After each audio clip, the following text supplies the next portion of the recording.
Okay, I am continuing a new chapter section, and this particular chapter section in my book on my ballet years is called Favorite Performances, Allegro Brilliant.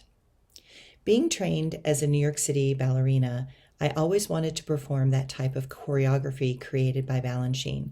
As a young, tall dancer, there were few options to me at 5 feet 10 inches. When I was young, I thought that the only place for me was in New York City Ballet. That was because the height limit for most companies was 5 feet 7 inches, and that was stretching it. When I was in New York City auditioning, I remember multiple moments when I would be warming up and putting on my shoes for class, only to have someone of authority come up to me and say softly, "That's okay, honey. You can keep your shoes off, and will you please leave now?"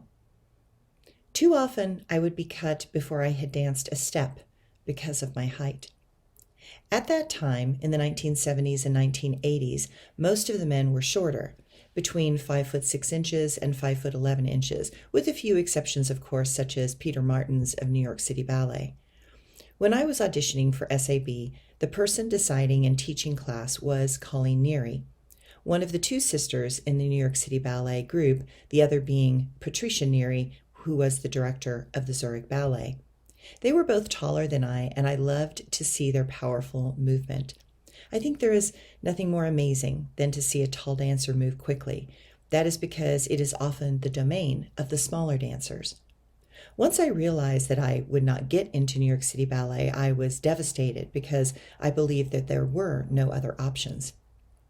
The teachers at SAB told me that New York City Ballet was not the only ballet company in the world, but at my height, it seemed so.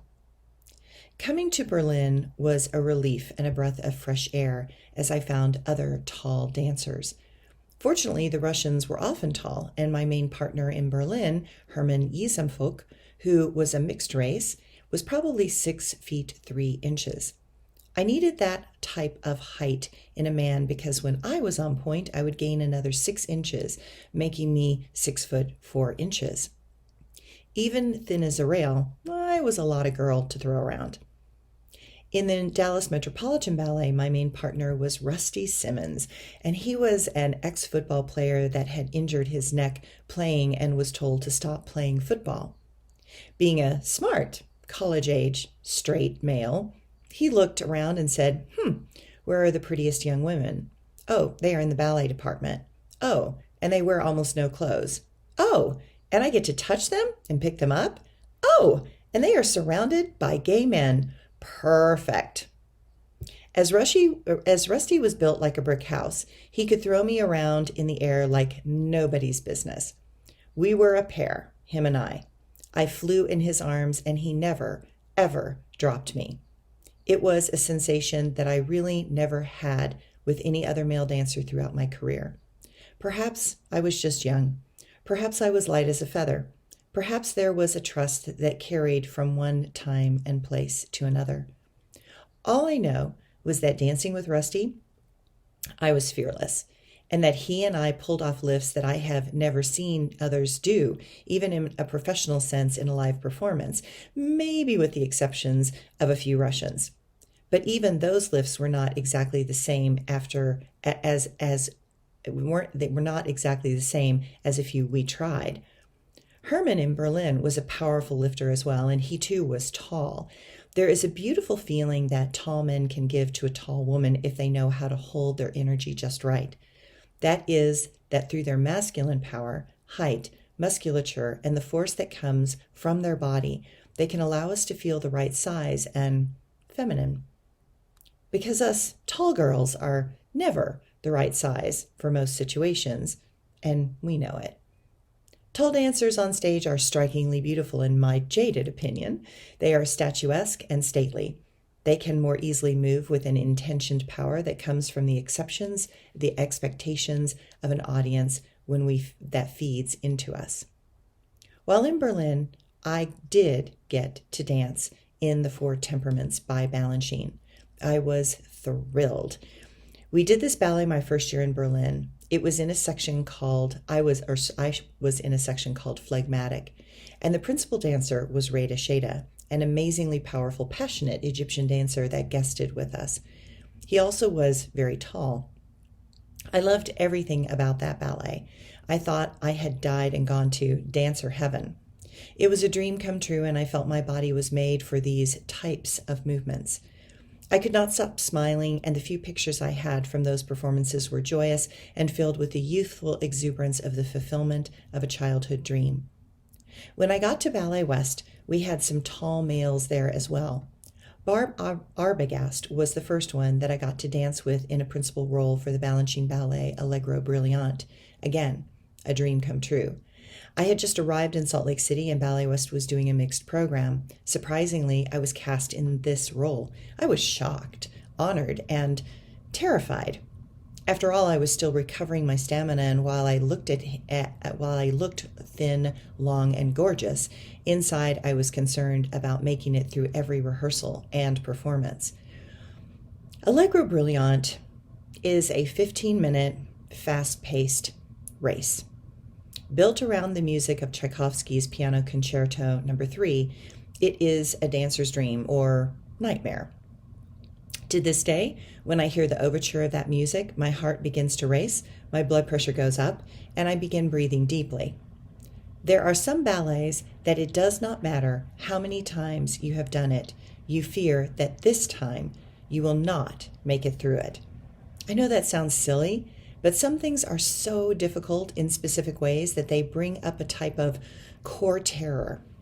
This ballet was one of them. The reason in this case was that it never really paused or stopped. It was a nonstop, fast-paced leap into this incredible piece of music. At first, Bob and I rehearsed alone, and the corps rehearsed alone. Then at a point, we all come together. To say I was nervous for that moment was the understatement. I was a new corps dancer suddenly being pushed into a principal role. While that had happened in Berlin, the reason that for that moment was Nureyev, an honor that I did not think I had completely earned in the very structured seniority system German opera theater. But this time, I believed that the director, Bruce Marks, was making the choice, and I did not want to disappoint him in any way. After all, I had risked everything to be here. And this was my moment to shine and prove that I was worth all the hassle. Bob Arbogast was a playful, engaging, tall, boyish, very married dancer that had the ability to make you look at him, and through his movement you could feel the power in his passion. He was a great partner, and I really knew what he was doing, and I felt confident in his capable hands. There is really nothing like a great partner that reflects the type of enthusiasm that one feels inside. Bob was that type of partner. He was youthful, commanding, and playfully attentive. We get to the rehearsal, and there are two casts, a tall cast and a short cast. You can guess which one I was. The tradition in ballet is that when companies come together to rehearse, the corps goes on and off, and everyone claps. Then the principals go on and off, and everyone claps. It's a type of team-building tradition that most companies do. So the corps goes on and off, and as predicted, everyone claps. Then Bob and I go on and off. No one claps. With each entrance and exit, it is the same. The statement was clear. I knew they liked Bob, but it seemed that they were not approving of me. Ouch. It stung more than I wanted to admit. I just kept going and decided to ignore what was happening. I could tell that Bob was trying to do the same thing. He knew it was related to me as well. It is in such moments that one must keep going. It does not matter what the other dancers think. It only really matters what the director thinks. I had to believe that I was chosen for this part and that all of this was a type of test to see if I would make the grade from the dancers. I knew there will always be a deeply competitive side to ballet, but it hurt because of all I had sacrificed just to get there. I had left a much better paying job. I lost my status. I lost almost all my savings. I almost lost my life. And then I lost all my belongings to be there. In that moment, it was a clear sign of rejection. But all dancers have felt this feeling, and all know to keep going and to do the best we can. I loved the Ballet Allegro Brilliant more than anything, and I love this style of dance. The power of the music carried me through, and I felt that in those rehearsals, I did my best each and every day. I learned a lot about my character in that time. I learned how internally strong I was emotionally, even after all I had been through. I was proud that I had decided to be kind no matter what, and decided to not hold any grudges, because what would be the point? In the performance of Allegro Brilliant, I was all nerves and jitters. I wished for a powerful performance that would settle the score and let the underlying issues drop away. I seemed to succeed from the audience level. But there was still much work to do within the patterns of belonging in this company. It would take at least a year and a half before the tone actively shifted. But performing Allegro Brilliant in Kennedy Center in Washington, D.C. many years later was a pinnacle moment and a peak experience where Bruce Marks would allow me to do it 100% my way and to give me permission to freely express my authentic self through these gorgeous steps that Balanchine had choreographed. I will never forget that feeling of that final performance in Washington. I will treasure that great gift and very special moment forever.